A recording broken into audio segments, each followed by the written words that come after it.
அருட்பெருஞ்சோதி அருட்பெருஞ்சோதி தனி பெரும் கருணை அருட்பெருஞ்சோதி அருட்பெருஞ்சோதி அருட்பெருஞ்சோதி தனி பெரும் கருணை அருட்பெருஞ்சோதி. பொன் செய்யும் வித்தை. ஒரு பொருளை இன்னொரு பொருளாக மாற்ற முடியுமா? முடியும் என்கிறது விஞ்ஞானம். சின்ன வயசுல ஸ்கூல்ல படிச்சது ஞாபகம் இருக்கா? ஒரு மேஜிக் மேன் வந்தாரு, கைக்குட்டையை ஆற்றினாரு, புறாவாக மாற்றினாரு, புறாவை சிறகடித்து பறக்க விட்டாரு. கைக்குட்டை புறாவாக மாறுமா? தலை கீழா நின்னாலும் மாறவே மாறாது. அப்ப செஞ்சாங்களே என்றால் அது வெறும் மேஜிக் தந்திரம். கண்ணு எமைக்கிற நேரத்தில் அந்த மேஜிக் மேன் உங்கள் கவனத்தை திசை திருப்பி விட்டு காட்டக்கூடிய ஒரு சின்ன ட்ரிக், அவ்வளவுதான். கோட்டு முழுசா கோட்டெல்லாம் போடாம வெறும் பனியனோட வந்து நின்று கைக்குட்டையை விரல்களிலே வைத்து ஒரு பருந்தாக மாற்றி காட்ட சொல்லுங்கள், அவர் விழிப்பார். கைக்குட்டை புறாகவும் மாறாது, பருந்து ஆகவும் மாறாது. புறா அவர் கோட்டுக்கு உள்ளே ஒளிந்திருக்கும், கைக்குட்டை அதுவும் இருக்கும். மந்திரம் கூட இல்ல, வெறும் சாதாரண தந்திரம் இது. மேஜிக் கிடைக்கட்டும், இப்ப விஷயத்துக்கு வாரேன். அப்ப ஒரு பொருளை இன்னொரு பொருளாக மாற்றவே முடியாதா? முடியும். விவேகானந்தர் என்ன செய்தார்? ஒரு துறவியை சந்தித்தார். என்ன வேண்டும் கேள். அப்போது சீசனே இல்ல. விவேகானந்தர் என்ன கேட்டாரு? எனக்கு ஆப்பிள் வேணும். காற்றிலே கையை வீசினார் துறவி. ஆப்பிள் வந்தது. அதுவும் காஷ்மீரத்து ஆப்பிள், பனித்துளிகளோடு வாசமாக. இது தந்திரம் இல்லை, மந்திரமும் இல்லை, எந்த மாயாஜாலமும் இல்லை. இது யோக சித்தி.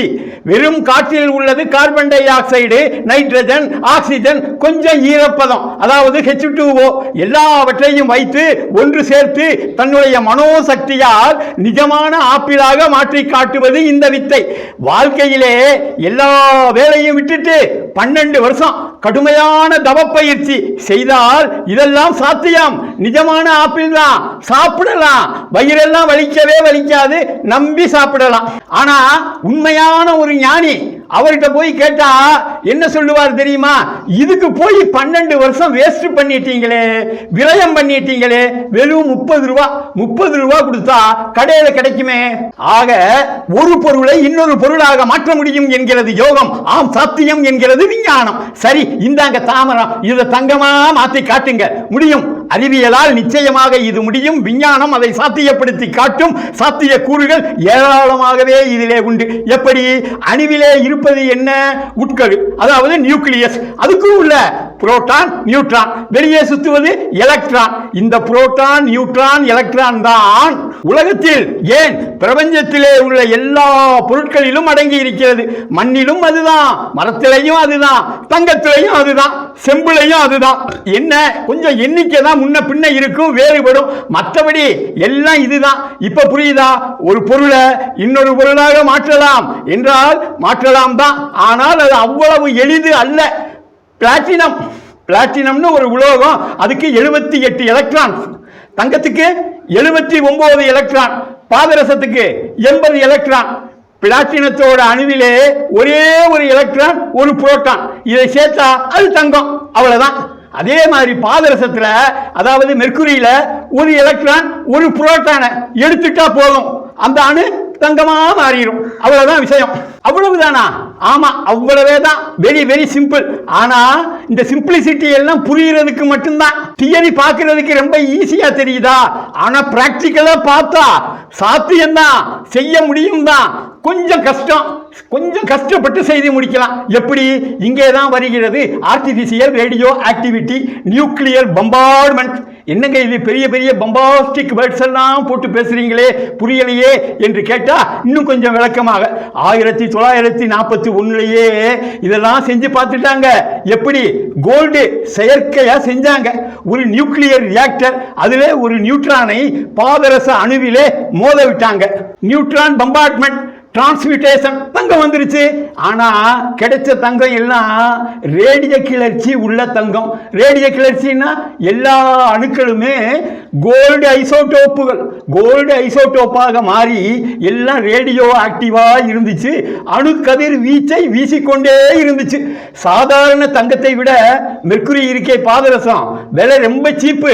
ஆனா இதுக்கான ப்ராசஸ், அதுக்கான செலவு கிடைச்ச தங்கத்தை விட ரொம்ப ரொம்ப அதிகம், வெரி வெரி காஸ்ட்லி. மட்டுமா, ரேடியோ ஆக்டிவ் கதிர்வீச்சு வேற. கழுத்துல காதுல மாட்டிக்கிட்டோன்னு வச்சுக்கோங்களேன், மாட்டிக்கிட்டு திரிஞ்சோன்னு வச்சுக்கோங்களேன், கதிர்வீச்சு பட்டு பட்டு பிரெயினும் ஹார்ட்டும் அம்பே, அவ்வளவுதான். இது மாதிரி செயற்கை தங்கம் 1000 தான் அது தங்கம்னு சொன்னாலும் நமக்கு ஒத்து வருமா? வரவே வராது. இதே மாதிரிதான் 1980 கிளேன் சீஃபோர்ட் அப்படின்னு ஒருத்தர், அவரோட லாரன்ஸ் பெர்க்லி விஞ்ஞான கூடத்திலே ஒரு சோதனை செஞ்சார், வெற்றியும் கண்டார். தங்கம் வெற்றிகரமா கிடைச்சிருச்சு. ஐசோடோப் தங்கம் எல்லாம் இல்ல, கதிர்வீச்சு தங்கமும் இல்ல, நல்ல தங்கம். அதுக்காக அவர் எடுத்துக்கொண்ட ஆரம்ப நிலை உலோகம் பிஸ்மத். அந்த உலோகத்தோட பேரு பிஸ்மத். அவர் தன்னுடைய சோதனை சாலையிலே அந்த பிஸ்மத் உலோக அணுவிலே இருந்து ஒரு 4 புரோட்டானை வெளியே எடுத்துட்டு பார்த்தா அந்த அணு தங்கமாக மாறிவிட்டிருந்தது. இந்த சீபெர்க்கின் டெக்னிக் இருக்கே, ரொம்ப சக்சஸ்ஃபுல் தான். ஆனா பிரச்சனை என்னன்னா, அந்த ப்ராசஸ் அதுவும் very very costly and expensive. இயற்கை தங்கம் விலை இப்ப எங்கேயோ போயிடுச்சு. இதுக்கு மேல எகிரினா தாங்குமா? இந்த நிலைமையில அதை விட காஸ்ட்லியா செயற்கை தங்கம் எல்லாம் வாங்க முடியுமா? நகையாத்தான் போட முடியுமா? எனவே அந்த சீபெர்க்கின் முயற்சியும் கைவிடப்பட்டது. இருந்தாலும் தங்கத்தின் மேல் மனிதனுக்கு மோகம் விட்டபாடு இல்லை. உலகம் பூரா இருந்த எல்லா மனிதர்களும் எந்த தேசம் ஆனாலும் சரி, எப்படியாவது தங்கத்தை செயற்கையாக தயாரித்தே தீருவது என வரலாற்றை புரட்டி பாருங்களே, முயற்சி செய்து கொண்டேதான் இருந்தனர். பெரும்பாலும் தங்கம் செய்வதற்காக அவர்கள் எடுத்துக்கொண்ட பொருள்கள் பாதரசம், கந்தகம், அப்புறம் சில மூலிகைகள். பாதரசம் அதற்கு அதிகமாக பயன்படுத்தப்பட்டதால் இந்த பொன் செய்யும் கலைக்கு ரசவாதம் என்று பெயரிட்டனர். வெளிநாட்டிலும் இந்த மோகம் யாரையும் விட்டபாடாக தெரியவில்லை. இந்த ரசவாத முயற்சி வெளிநாட்டவரை பொறுத்த வரையில் படுபடு தோல்வியாகவே முடிந்தது.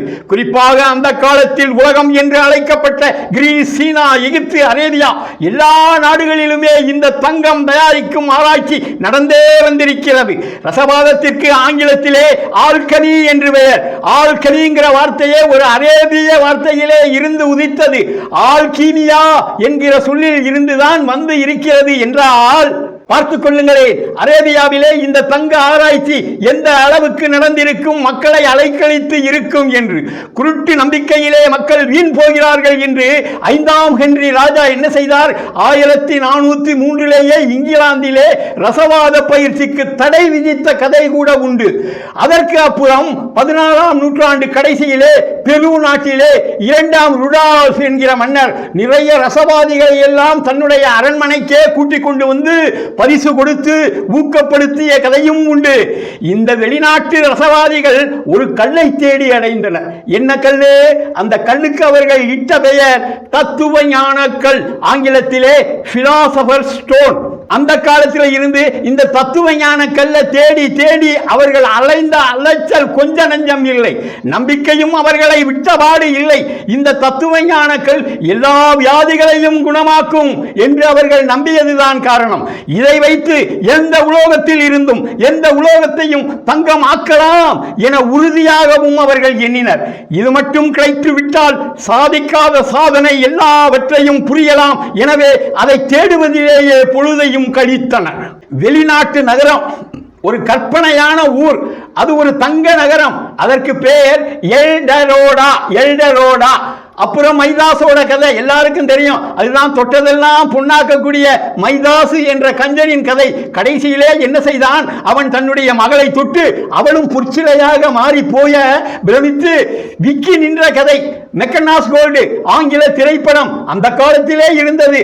அந்த காலத்தில் இருந்து நம் இந்த காலத்து ஹாரி பாட்டரும் தத்துவ ஞான கல்லும் என்கின்ற கதை வரை எல்லா கதையுமே வெளிநாட்டு மனிதர்களின் தங்க வேட்டையைத்தான் குறிக்கிறது.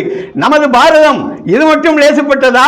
அவங்க எல்டரோடா சிட்டி மாதிரியே நம்ம கிட்டையும் விக்கிரமாதித்தன் கதை உண்டு. விக்கிரமாதித்தன் கதையிலே வரக்கூடிய தங்கமாகாளிப்பட்டினம் உண்டு. அங்கு நகரம், தெரு, மாளிகை, மனிதர்கள் எல்லாமே தங்கம், தங்க சிலைகள், தங்க வீடுகள். மனுஷனோட பேராசை பிடிச்ச கற்பனையை பாருங்களேன். வெளிநாட்டு ரசவாதிகளுக்கும் நம் உள்நாட்டு ரசவாதிகளுக்கும் ஒரே ஒரு வித்தியாசம். இதுதான் அவர்கள் தேடிக்கொண்டிருந்தது தத்துவ ஞான கல். அவர்களுக்கு அந்த தத்துவ ஞான கல் சொன்னார்கள் அந்த பிலாசபர் ஸ்டோன் கடைசி வரைக்கும் கிடைக்கவே இல்லை. ஆனா நம்ம நாட்டிலே அதை அண்டக்கல் என்று குறிப்பிட்டனர். அதை அடையவும் செய்தனர். உள்நாட்டு ரசவாதிகள் என்று நான் குறிப்பிட்டது கூட தப்பு, மகா தப்பு. நம்மவர்கள் வெறும் ரசவாதிகள் அல்ல. அவர்கள் லட்சியமும் தங்கம் செய்வது அல்ல. நம்மவர்கள் சித்தர்கள், மகா ஞானிகள். ரசவாதம் என்பது அவர்கள் செய்த முறைகளிலே ஒன்று. அவர்களது லட்சியம் அதுவல்ல. அவர்களது நோக்கம், குறிக்கோள் எல்லாமே வேறு. அதை நோக்கி செல்லும் முயற்சியிலே இந்த ரசவாதம் என்பது ஒரு பை ப்ராடக்ட். அவ்வளவே. புரியலையா? அவர்கள் அண்டக்கல் ரகசியத்தை அறிந்து இருந்தனர். எப்போது அதை எடுக்க வேண்டும், எங்கே எடுக்க வேண்டும், எந்த மாதத்திலே எடுக்க வேண்டும், எந்த பருவத்திலே எடுக்க வேண்டும், எந்த நேரத்திலே எடுக்க வேண்டும், எப்போது அது கிடைக்கும் என்கிற அறிவு, நுண்ணறிவு எல்லாம் அவர்களுக்கு இருந்தது. அந்த காலம் பார்த்து அதை எடுத்து அதில் இருந்து முப்பு என்று சொல்லக்கூடிய காயக்கல்ப மருந்தையும் அவர்கள் கட்டி முடித்தனர். முப்பு தயாரிப்பதற்கு ஆயிரக்கணக்கான முறை அண்டக்கல்லிலே இருந்து செய்வது ஒரு வகை, அவ்வளவுதான். முப்பை உண்டவன் சாக மாட்டான், சாவை ஜெயித்தவன் ஆகிவிடுவான். அவன் தேகம் காய சித்தி கண்ட தேகம் ஆகிவிடும். சந்ததமும் இளமையோடு இருக்கும். திரை முப்பு வரவே வராது. காயம் தரை சாயாது. கட்டோடு இருந்தால் மட்டுமே அவன் சாப்பிட்டது முப்பு. எது உடலை சுத்த தேகம் ஆக்குமோ அந்த மருந்துக்கு பெயர் தான் முப்பு. எந்த முப்பு அப்படி செய்ததோ அதை செய்ய வைத்துத்தான் அது உண்மையான அண்டக்கல் என்று நாம் சொல்ல முடியும். இதெல்லாம் நடக்கவில்லை என்றால் கண்டு எடுத்தது அண்டக்கல் இல்லை, அது வெறும் சுக்கான்கள். அது சரி, அந்த அண்டக்கல் இருக்கே, அண்டக்கல் அது கிடைக்கக்கூடிய இடம் பூமிக்கு கீழே 2 அடியில இருந்து 3 அடி வரைக்கும் தானே கிளம்பி மேல வரும் சொல்றாங்க. எந்த அளவுக்கு ஏற்புடைத்தோ எனக்கு தெரியவில்லை. மண் அரிமானத்தால், நீர் அரிப்பால் கூட அது மேலே வரலாம், வந்து இருக்கலாம். தானே என்பது நடக்குமா எனக்கு தெரியவில்லை. சரியான உவர் நிலம், சுக்கான்கள் கிடைக்கக்கூடிய நிலத்திலே அண்டக்கல் விளையுமாம். சில சமயம் நீரோடை சதுப்பு நிலங்களில் கூட விளையுமாம். அந்த இடத்திலே இடியும் மின்னலும் அதிகம் இருக்குமாம், வெட்டுமாம். அண்டக்கல் எடுக்க உகந்த மாதம் மீனம் மாசம், அதாவது பங்குனி, சித்திரை, பௌர்ணமி. அண்டக்கல் பெயர் காரணம். அண்டம் என்றால் பிரபஞ்சம். அண்டத்திலே இருந்து வந்தது இந்த அண்டக்கல் என்று பொருள் சொல்லுகிறார்கள். அதன் அர்த்தம் சரியாக படவில்லை எனக்கு. பூமியே அண்டத்தின் ஒரு சிறு உருண்டைதான். அப்புறம் என்ன அண்டத்திலே இருந்து வந்தது என்றால் விசேஷமான உருண்டையா அது? அப்புறம் என்ன வானத்திலே இருந்து விசேஷமாய்? அதுவும் புரியவில்லை. அண்டம்னு சொன்னா முட்டையை உடைத்தா உள்ளே மஞ்சள் கரு. அண்டக்கல்லை குறுக்கு வெட்டாக பார்த்தால் உள்ளே கிரே கலரில் கரு மாதிரியே ஒரு பகுதி இருக்கும். வெளியே உள்ள லேயர் கொஞ்சம் திக்காகவே வெள்ளையாகவே இருக்கும். முட்டையின் ஓடு மாதிரி, ஆனால் மிகவும் தடிமனாக இருக்கும். முட்டைக்கு அண்டம் என்கின்ற பெயரும் உண்டு. ஆகவே இது அண்டக்கல். தத்துவ ஞானக்கல் என்று சொல்லுகிறார்களே, அது வெறும் கற்பனைகள். எதை தொட்டாலும் தங்கமாகும் என்கின்ற பொய்யான ஒரு நம்பிக்கையை கொண்ட கல். அண்டக்கல் அப்படி அல்ல. அதற்காக அது பட்ட இடமெல்லாம் தங்கமாகவெல்லாம் ஆகாது. அண்டக்கல் முப்பு தயாரிக்க பயன்படும் ஒரு பொருள், அவ்வளவே. முப்பு தயாரிப்பதற்கு பல முறைகள். அதிலே அண்டக்கல்லில் இருந்து தயாரிப்பதும் ஒரு வகை. உண்மையான முப்பு மருந்துக்கு ஒரு தன்மை உண்டு. என்ன? அதுதான் மற்ற உலோகத்தை, மற்ற ரகமான சில உலோகங்களை தங்கமாக மாற்றக்கூடிய குணம். தாமிரம், பித்தளை, இரும்பு, வெள்ளி ஆகியவற்றை தங்கமாக்கினால் மட்டுமே அது ஒரிஜினல் முப்பு. இல்லைன்னா அதுக்கு பேர் முப்பு இல்லை, டூப்பு. ஆக சொல்ல வந்தது என்ன? சித்தர்கள் முப்பு கண்டது தங்கம் செய்வதற்காக அல்ல, இந்த காயத்தை பொன்னாக்க, சுத்த தேகம் அடைய, பொன் உடல் பெற. காயம்னா உடம்பு. ஆகவே காய சித்தி மருந்து. தாமிரம் எப்படிங்க தங்கமாக மாறும்? அண்டக்கல் சுக்கான் கல்லின் ஒரு உயரிய வகை, ஒரு உன்னதமான சுக்கான் கல்லின் வகை, அவ்வளவுதான். அப்படின்னா டைமண்ட் மாதிரி அப்படின்னு சொன்னா புரியும்னு நினைக்கிறேன். வைரம் என்பதே யாரும் அதிர்ச்சி அடையாதீங்க, அது வெறும் கரி, ஒரு கரி, வெறும் கார்பன். ரசாயன முறையிலே நீங்கள் சோதனை செய்து பார்த்தால், டெஸ்ட் செய்து பார்த்தா அது வெறும் கார்பன். வேதியியலிலே இதை அலோட்ராபிக் மாடிஃபிகேஷன் ஆஃப் கார்பன் என்று சொல்லுவார்கள். உள்ளே புரோட்டான், நியூட்ரான், எலக்ட்ரான் கணக்குப்படி பார்த்தா அடுப்பு கறி, நம்ம பென்சிலில் சீவி எழுதுறமே அதுக்கு உள்ளே இருக்கே அந்த ஊக்கு, அதுதாங்க கிராஃபைட்டு. அந்த ஊக்கு நமது நெய்வேலி நிலக்கரி சுரங்கத்தில் இருந்து எடுக்கிறாங்களே நிலக்கரி, அந்த நிலக்கரி, அப்புறம் தென்னாப்பிரிக்கா சுரங்கத்தில் இருந்து எடுக்கக்கூடிய வைரம் எல்லாமே வெறும் கார்பன், வெறும் கார்பன் தான், வேறு எதுவுமே கிடையாது. என்ன இப்படி சொல்லிட்டீங்க? வைரம் கார்பனா? வெறும் கரியா? ஆமா, வெறும் கரிதான். நிறைய காசு பணம் உங்ககிட்ட இருந்துச்சுன்னு வைங்களேன், ஒரு வைரத்தை வாங்கி அதை எரிச்சு பாருங்க. கரியை எரிச்சா எப்படி கார்பன் டை ஆக்சைடாக கரியமில வாயுவாக மாறி எரிந்து போகுமோ அதே மாதிரி தான் வைரத்தை எரிச்சாலும் கார்பன் டை ஆக்சைடு தான். இது வைரத்தில் எரிச்சதுனால வந்த வைர கார்பன் டை ஆக்சைடு அப்படின்னு யாரும் கொண்டாட முடியாது. புரியுதா? ஆக அவ்வளவுதான் வைரமா? ஆசை விட்டா சரி. அதே மாதிரிதான் அண்டக்கல்லும். சாதாரண சுண்ணாம்புக்கல் அடுப்புக்கறி மாதிரி, அண்டக்கல் வைரம் மாதிரி, அவ்வளவுதான் வித்தியாசம். கெமிக்கலா டெஸ்ட் பண்ணி பார்த்தீங்கன்னு வச்சுக்கோங்களேன், மற்றபடி அதில் இருக்கக்கூடிய பொருள் ஒரு சாதாரண கால்சியம் கார்பனேட், அதோடு கொஞ்சம் மக்னீசியம் மெர்க்குரி தாதுக்கள், அவ்வளவே. எரிச்சா கால்சியம் ஆக்சைடு, அண்டக்கல்ல எரிச்சா கால்சியம் ஆக்சைடு, தண்ணியில் போட்டால் கால்சியம் ஹைட்ராக்சைடு. நம்ம வீட்டுக்கு அந்த காலத்தில் வெள்ளை அடிப்போமே அந்த சுண்ணாம்பு பால், அவ்வளவுதான். அவ்வளவுதானா? அப்ப அண்டக்கல்லோட ரோல், அதோட ரோல் தான் என்ன? அது ஒரு கேட்டலிஸ்ட். தங்கத்தை சில மூலிகையிலே இருந்து பிரிக்கக்கூடிய ஒரு கிரியா ஊக்கி. மூலிகையில தங்கமா பிரிக்கிறது சாத்தியமா? தங்கம் தனிமமாக, அதாவது மூலகமாக இருக்குமா, இல்லை தாது பொருளாக, உப்பாக, கூட்டு பொருளாக கிடைக்குமா? அப்படிப்பட்ட மூலிகைகளும் கிடைக்குமா? அவைகளோட பேரு என்ன, என்ன தன்மை, அதோட குணம் என்ன என 1000 கேள்விகளை அடுக்கினால் ஒன்று எல்லாம் வல்ல ஞானி, அந்த எல்லாம் வல்ல ஞானியே தானாக வந்து தான் கண்டுபிடித்த அந்த ரகசியத்தை உங்களுக்கு சொல்ல வேண்டும், அல்லது நீங்களே அந்த எல்லாம் வல்ல ஞானியாக மாற வேண்டும். அப்படி மாறினால்தான் அந்த மூலிகையே வந்து உங்களிடம் பேசும். தன்னோட குணம் என்ன, தன்னோட இயற்கை என்ன, தன்னோட தன்மை என்ன என்று உங்களிடம் அதுவே பேசி காட்டும், சொல்லும். என்னது மூலிகையா? மூலிகை பேசுமா?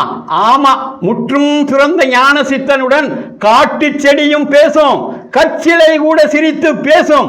அப்படி பேசித்தான் மூலிகைகளின் மருத்துவ குணங்களை சித்தர்கள் பாடி வைத்திருக்கிறார்கள். நீங்கள் புரிந்து கொள்ள முடியாத பரிபாசையிலே கொஞ்ச காலம் ஒரு ரசாயன சோதனை சாலையிலே பணிபுரிந்த அனுபவம் உண்டு. அங்கே ஒரு பெரிய ரெஃபரன்ஸ் புஸ்தகம் பார்த்தேன், படித்தேன், படித்து பிரமிச்சு போனேன். என்ன புஸ்தகம் தெரியுமா? குண்டு புஸ்தகம், பார்மோகோபியா புஸ்தகம். எல்லா செடிகளோட தன்மை, அதோட குணம், அதில் இருக்கக்கூடிய தாது உப்பு, அதோட மருத்துவ குணம், பிரிக்கக்கூடிய முறை, அசே, வேல்யூ என என்னென்னலாமோ அதில் போட்டிருப்பாங்க. நான் பார்த்த புஸ்தகம் பிரிட்டிஷ் பார்மோகோபியா. அலோபதி மெடிக்கல் ஸ்டோரில் மருந்து வாங்கும்போது அந்த மருந்தில் பார்த்தீங்கன்னா லேபிளில் மருந்து பேரை போட்டு அந்த மருந்து பேருக்கு உச்சியில் கவனித்து பாருங்க. இனிமே மருந்து வாங்கும்போது அதில் பிபி அல்லது ஐபி என்று போட்டிருப்பார்கள். பிபினா பிரிட்டிஷ் பார்மோகோபியா, ஐபினா இந்தியன் பார்மோகோபியா. இதுவரைக்கும் நிறைய பேருக்கு தெரியாத இன்னொரு பார்மோகோபியா இருக்கு. என்ன அது? அதுக்கு பேரு தான் விபி. விபினா ஆமா, பிபி ஐபி மாதிரி இது விபி. விபினா வள்ளலார் பார்மோகோபியா. திருவருட்பா உரைநடை பகுதி வாங்கி படிச்சு பாருங்க. வள்ளலார் சொன்னது 1 இல்ல 2 இல்ல, மொத்தம் 485 மூலிகைகளுக்கு வள்ளலார் மருத்துவ குணங்களோடு தொகுத்து கொடுத்திருக்கிறார். அதுக்கு நாங்க வச்ச பேரு தான் வள்ளலார் பார்மோகோபியா. எந்த மருத்துவ கல்லூரியில போய் படிச்சார் வள்ளலார்? எந்த பார்மசி கோர்ஸிலே போய் சேர்ந்து கற்றார்? எல்லாமே அந்த மூலிகைகள் அவரோடு பேசியதால் அவர் புரிந்து கொண்டு நமக்காக சொல்லி வைத்த பொக்கிஷம். வள்ளலாரோடு இறைவன் பேசுவானா? செடியும் பேசும், மூலிகையும் உரையாடும், சிலையும் சிரிக்கும், பேசும். செந்தாமரை பூவிலே தாமிர சத்து இருக்கிற மாதிரி தங்கச்சத்து கொண்ட மூலிகைகளும் உண்டு. தங்கத்துக்கு ஒரு சித்தர் வைத்த பேர் ஆட்கொள்ளி. பேராசை பொன்னாசை இருக்கும் வரை இந்த மாதிரி மூலிகை எல்லாம் நமது கைக்கு கிட்டாது, கிட்டினாலும் பிரித்தெடுக்க முடியாது. எது காயசித்தி மருந்தோ அது மற்ற உலோகத்தை பொன்னாக்கும். அப்படி ஆக்கினால்தான் அது நிஜமான காயசித்தி மருந்து. வள்ளலார் நம் போன்ற மனிதர்களின் நன்மைக்காகவே அப்படிப்பட்ட காய ஞான சித்தி மூலிகைகளை எல்லாம் நமக்கு அருளி இருக்கிறார். கரிசாலை, முசுமுசுக்கை, தூதுவளை, பொன்னாங்கண்ணி என அவர் தொட்டு காட்டியது எல்லாம் நமது உடலை பொன்னாக்க மட்டுமே, உடலை தேகத்தை பொன்னாக மாற்ற மட்டுமே. மற்றபடி ஆடம்பரத்துக்கும் ஆசைக்கும் பொன் செய்யவும் அல்ல அல்ல அல்ல. கரிசலாங்கண்ணி கீரையிலே வெள்ளை, நீலம், மஞ்சள், சிகப்பு அப்படின்னு மொத்தம் 4 வகை. வெள்ளை மட்டுமே நிறைய கிடைக்குது, மஞ்சள்ல நிறைய டூப்ளிகேட் வருது. கரிசாலைக்கு தங்க மூலிகை என்று பேர். இரும்பு சத்து, தங்கச்சத்து ரெண்டுமே அதுல இருக்குது. காலையில வெறும் வயிற்றுல கரிசாலை, முசுமுசுக்க, தூதுவளை, சீரகம் கசாயம் செய்து குடித்தால் உடல் சுத்தம் ஆகும். 12 வருஷம் பக்கத்திலேயே இருந்து பணிவிடையெல்லாம் செஞ்சாலும் எந்த ஞானியும் சொல்லித்தராத ரகசியம் வள்ளலார் நமக்கு சொல்லி தந்தும் அதன் அருமை புரியவில்லையே நமக்கு. அவர் காலத்திலேயும் மனிதர்கள் அப்படித்தான் இருந்தார்கள், நம் காலத்திலேயும் இப்படித்தான் இருக்கிறார்கள், வருங்காலத்திலும் அப்படித்தான் இருப்பார்கள். மாறப்போவதும் இல்லை, திரும்பி வரப்போவதும் இல்லை. யூக்கலிப்டஸ் மரம், அதுதாங்க தலைவலி தைல மரம். மதுரை பக்கம் ஆரஸ்பதி மரம்னு அதுக்கு பேரு. எங்க பக்கம் சிலரோட வீடுகளில் செப்டிக் டேங்க் பக்கத்தில் இந்த மாதிரி மரத்தை நட்டு வைக்கிறாங்க. காரணம், இது பூமியில இருந்து தண்ணியை அப்படியே உறிஞ்சிக்கிறோமா. அந்த மரத்தோட வேர் பூமிக்கு கீழே 150 அடி வரைக்கும் ஊடுருவி கீழே செல்லுமா. அப்படிப்பட்ட வயதான மரத்தின் வேர் என்ன செய்யுமா, நிலத்திலே இருக்கக்கூடிய தங்க துகள்களை உறிஞ்சி தன்னுடைய இலைகளிலே சேமித்து வைக்கும் என்று ஒரு செய்தி படித்தேன். அதுக்காக வராக அவதாரம் எடுக்காத குறையாக தோண்டி பார்த்தால் தான் மரத்தின் தன்மை தெரியும். எதுக்காக சொன்னேன் என்றால், இப்படி தங்கச்சத்து கொண்ட மூலிகைகள், முப்பு, அண்டக்கல் இன்ன பிற உதவியுடன் தான் நமது சித்தர் பெருமக்கள் காயசித்தி மருந்து கண்டது. ஒரு நண்பர் என்கிட்ட வந்து கேட்டார், இது எப்படி சாத்தியம்? நான் அவருக்கு விளக்கியது இதுதான். மயில் சுத்தம் தெரியுமா? மயில் சுத்தம் நீலவர்ண படிகம், நாட்டு மருந்து கடையில் கிடைக்கும். தண்ணீர கரைச்சா நீலவண்ண கரைசல், அதிலே அலுமினிய தகடு. அந்த அலுமினிய தகட்டையோ துத்தநாக தகட்டையோ போட்டு பாருங்கள். துத்தநாக தகட்டுக்கு எங்க போவேன்? எங்கேயும் தேட வேணாம். சாப்பாடு கட்டுறதுக்காக disposable aluminium foil pack container வாங்கி இருப்பீங்கல்ல, அதை பிச்சு போடுங்க. அல்லது பழைய பேட்டரி கட்டையை பிரிச்சா உள்ள துத்தநாக தகடு இருக்கும், அதை பிரித்து கழுவி பிச்சு போடுங்க, குலுக்குங்க. கரைசல் நீல நிறமாக மாறும். பிறகு சிறிது சிறிதாக அந்த நீல கரைசல் மங்க துவங்கும். வெதுவெதுப்பான சூடும் தெரியும். தாமிர துகள்கள் வீல் வடிவாக அடியிலே சேரும். வடிச்சு பார்த்தா போட்ட அலுமினியம் பூரா கரைஞ்சு போய் தாமிர துகள்களாக வீல் வடிவாக மாறி இருக்கும். பார்த்தீங்களா? இதுதான் துத்தநாகமோ அலுமினியமோ தாமிரம் என்ற உலோகமாக மாறிய புரோசிஜர் மெத்தட். இது ஒரு சாதாரணமான டிஸ்பிளேஸ்மெண்ட் கெமிக்கல் ரியாக்ஷன். மயில் துத்தம்னா கெமிஸ்ட்ரியில் அதுக்கு பேர் காப்பர் சல்ஃபேட்டு. அலுமினியம் அதை சிதைத்து இரண்டாக சிதைக்கிறது. அலுமினியம் சல்ஃபேட்டாக மாறி காப்பரை வெளியே தள்ளிவிட்டது. இதுதான் இங்கே ஒர்க் அவுட் ஆன கெமிஸ்ட்ரி. இதே மாதிரி வேதிப்பொருட்கள் கடையிலே சில்வர் நைட்ரேட்டு உப்பு கிடைக்கும், அமேசானில் கூட கிடைக்குது. அதை வாங்கி டிஸ்டில்டு வாட்டரில் கரைச்சி வீட்டில் பழைய எலக்ட்ரிக்கல் வயர் சும்மா கிடக்கும், உள்ளே இருக்கக்கூடிய தாமிர கம்பியை உருவி அந்த சில்வர் நைட்ரேட் கரைசலில் போட்டால் கலர் இல்லாமல் இருந்த கரைசல் கொஞ்சம் கொஞ்சமாக நீல வர்ணமாக மாற துவங்கும். தாமிர கம்பிகள் அது கரைந்து கரைந்து சுத்தமான வெள்ளி துகள்கள் வீல் வடிவாக அடியிலே பிரிசிபிட்டேட் ஆகும். கரைசலும் இந்த மாற்றத்தின் போது லேசாக சூட்டை காண்பிக்கும். ஹீட் எல்லாம் பண்ணுவதற்கு அவசியமே இல்லை. இதுதான் பேசிக் பிரின்சிபிள், இதுதான் தியரி, இதுதான் பிராக்டிக்கல். அதே வேதிமுறை தான் தங்கம் செய்வதற்கும். தங்க சத்து கொண்டு அந்த மூலிகையை பிரித்து அண்டக்கல்லிலே செய்த முப்பு சேர்த்து அதிலே தாமிரத்தை இட்டு காய்ச்ச தங்கம் விளையும். சொல்லுறதுக்கும் சரி, கேட்கறதுக்கும் சரி, இது ரொம்ப ஈஸியா தெரியும். தவிர செய்முறைன்னு வரும்போது பாருங்களேன், அது ரொம்ப ரொம்ப கஷ்டம். தங்கம் நிறைந்த செடி எவ்வளவு முக்கியமோ அதை விட முக்கியம் செய்யக்கூடிய முறை. நடைமுறை சிக்கல் என்ன என்று கேட்டால், தங்கம் சாமானியமாக எதனோடும் சேராது, கூட்டுப்பொருள் ஆகாது, உப்பாக மாறாது. மற்ற உலோகம் எல்லாம் கூட்டுப்பொருளாகவே கிடைக்கும். ஆனால் தங்கம் மட்டும் எதனோடும் சேராத காரணத்தால் தனி உலோகமாகவே கிடைக்கும். அதே மாதிரி தான் ரிவர்ஸ் ப்ராசஸும். செடியிலே உள்ள தங்கச்சத்து வேறு எதனோடும் சேர்ந்து கூட்டுப்பொருளாகி செரிக்கத்தக்க பொருளாகிவிட்டால் அதை பிரிப்பதும் கஷ்டம். அவ்வளவு சிரமம், அவ்வளவு கஷ்டம். இதுல தான் நம் சித்தர்கள் வெற்றி கண்டாங்க. ஆனா தீயவர் கைக்கு கிடைக்கக்கூடாது என பரிபாசையிலே பாடி வச்சாங்க. ஐயோ, அப்ப பொன்னாக்கும் வித்தை போச்சா? போகல, எங்கேயும் போகல. சித்தர்கள் எழுதி வைத்திருக்கிறார்கள். எழுதாவிட்டாலும் நமக்கு சூக்குமமாக வந்து சூசகமாக அறிவிக்கவே செய்வார்கள். ஞானம் எங்கும் போகாது, எங்கும் காணா போகாது. கிடைக்கிற இந்த பரிபாசை பாடல்களை தான் அரைகுறையாக கற்றுக்கொண்டு சில சித்த வைத்தியர்கள் தாம் பொன்னாக்க மாட்டோமா என அலைகிறார்கள். கண்டதெல்லாம் தோல்வியே, காலமெல்லாம் விரயமே. இருகுரங்கு கையை எடுத்து அரைத்து உண்டால் பெரும்பாடு தீர்ந்ததே போம் பிசைந்து வாரே. யாரோ ஒரு சித்தன் எழுதி வச்ச பாட்டு. அவன் எழுதி வச்சுட்டு போக நம்ம சித்த சிகாமணி இருக்காரே, மலைக்கு போனாரு, குரங்க பிடிக்கிறேன்னு உடம்பு பூரா குரங்கு கடி வாங்கினது தான் மிச்சம். நாய்க்கடிக்கு மருந்து இருக்கு, குரங்கு கடிக்கு படாத பாடெல்லாம் பட்டுக்கூட தனது முயற்சியிலே சற்றும் மனம் தளராத விக்கிரமன். வேதாளத்தை பிடித்த கதை மாதிரி நமது வைத்திய சிகாமணி குரங்கை தோல் மேலே சாத்தி தூக்கி வந்து 2 கைகளையும் வெட்டி மருந்தை அரைத்து குடித்தால் உடம்பு கூட பெரும்பாட்டோடு பேரரிப்பாக போயிற்று என அலறியது எல்லாம் தனிக்கதை. அதனாலே நான் சொல்லுவது என்ன என்றால், கோரக்கர் சந்திர ரேகையிலே சொன்னார், போகர் 12,000 எழுதி வச்சிருக்கார், அகத்தியர் பரிபூரணத்திலே பாடுகிறார், கொங்கணவர் காந்த ரசம் மூலம் தங்கம் செய்த பாட்டை நேற்றுத்தானே புத்தகத்திலே படித்தேன் என்று எந்த பாட்டையும் நான் காட்டப்போவதும் இல்லை, காட்டி எந்த பிரயோஜனமும் இல்லை. அதுபடி செய்தாலும் எதுவும் நடக்க போவதும் இல்லை. சரி, தங்கம் தான் செய்ய வேண்டாம், அண்டக்கல் எங்கே கிடைக்கும்? வாங்கி வச்சா வலம்பரி சங்க வச்சது மாதிரி நல்லதெல்லாம் நடக்குமாமே அப்படின்னு நம்பி நிறைய பேர் நம்ம சிவகங்கை மாவட்டம் இருக்கே, சிவகங்கை மாவட்டத்தில் குண்டுமணியம்மன் கோவில் பகுதியில் கோவானூர்னு ஒரு இடம், அங்கே போய் அண்டக்கல்லை தேடி அலைந்து கொண்டே இருக்கிறார்கள். தமிழ்நாட்டிலே இது மாதிரி நிறைய இடங்கள் உண்டு. வள்ளலார் பேசும் இந்திரிய ஒழுக்கம், கரண ஒழுக்கம், சீவ ஒழுக்கம், ஆன்ம ஒழுக்கம், இது எல்லாம் இருந்தால் மட்டுமே ரசவாதம் சாத்தியம். சும்மா பேராசை பிடிச்சு அலைஞ்சா பலன் பூச்சியம், பணம் விரயம், உசார். ஆனானப்பட்ட திருமூலரே இந்த காயசித்தி மருந்தை கண்டுபிடிக்கிறேன் என கண்ட மூலிகைகளை எல்லாம் தின்று பார்த்து தன்னுடைய ஆயுட்காலத்தை 3000, 5000, 8000 என நீட்டிக்கொண்டு போக முடிந்ததே தவிர வள்ளலார் போல் மரணமில்லா பெருவாழ்வை எல்லாம் அவரால் அடைய முடியவில்லை. உயிர் உடலுக்குள் உழைவதை நீட்டித்தால் போதுமா?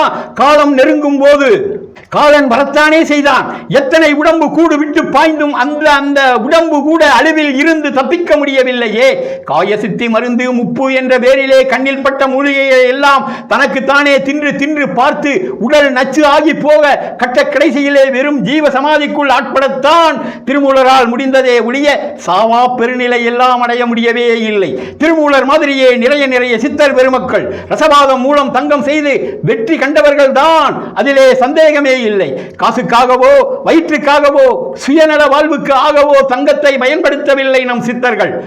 நம் பிரமிப்பு ஊட்டும் கோயில்களை, அதில் உள்ள சிலைகளை, அதன் பிரம்மாண்டத்தை எல்லாம் பார்க்கும் பொழுது மக்கள் தப்பாக எடை போட்டு விடுகிறார்கள். கோபுரம் பூரா தங்கம், கோபுரத்திலே இருக்க கவசம் பூரா தங்கம், மூலவர் சிலைக்கு மேலே கூரை, அந்த கூரை பூரா தங்கம், உற்சவர் சிலை பூரா தங்கம், மூர்த்தங்களுக்கு பூரா தங்க காப்பு. எங்கிருந்து வந்தது இது? இதுவா?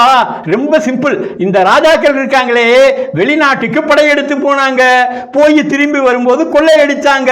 கொள்ளையடிச்ச பொருளிலே, தங்கத்திலே, பொன்னிலே கொண்டு வந்து சேர்த்த செல்வமாக்கும் இவ்வளவும் என்று ஈஸியாக பேசிவிடுகிறார்கள் நமது மக்கள். எந்த தமிழ் அரசனுக்கு நாடு பிடிக்கும் ஆசை இருந்தது? உள்ளூரிலே சண்டை சகஜம், ஆனா மண்ணாசை பிடித்து உலகை ஆளக்கூடிய வெறி அப்படியே இமயம் வரைக்கும், கடாரம் வரைக்கும், சாவகம் வரைக்கும் போனால் கூட ஜெயித்த நாட்டை அந்த அரசர் வசம் விட்டு வந்தார்களே தவிர களஞ்சியங்களை யாரும் அள்ளிக்கொண்டு வரவில்லையே. கோரி, கஜனி, மாலிகாபூர் மாதிரி கோவிலை இடித்து கொள்ளையிடவில்லையே. எந்த கோயிலையும் தரைமட்டமாக்கவும் இல்லையே. அலெக்சாண்டர் மாதிரி மண்ணாசை வெறிபிடித்து அலையவில்லையே.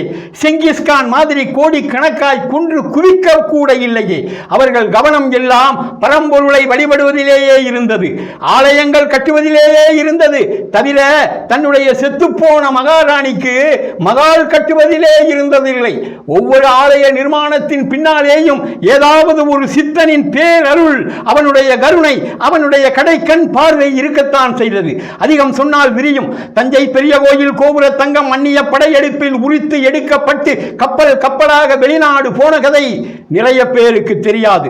விடாமுயற்சிக்கு அடையாளமாக அந்நிய அரசனின் பெருமையை பேச தெரியுமே தவிர 18 தடவை அவன் சோமநாதபுர கோவிலை கொள்ளையடித்த கதை தெரியவே தெரியாது. தில்லை திருக்கோயில் அந்நிய படையெடுப்பின் போது விதேச சக்திகளின் பாடி வீடாக ஆடி வீதிகள் இருந்த கதையும் தெரியவே தெரியாது. ஆடி வீதி எல்லாம் சுடுகாடாக போய் நம் வீரர்கள் மீனாட்சி கோயில் பிரகாரங்களிலே புதைக்கப்பட்டு 150 ஆண்டுகளுக்கும் மேலாக மீனாட்சி கோயில் வழிபாடு இல்லாமல் போன கதையும் தெரியாது. கோவில் செல்வங்களும் தங்க பாலங்களும் சுல்தான்களால் சூறையாடப்பட்ட கதையும் புரியாது.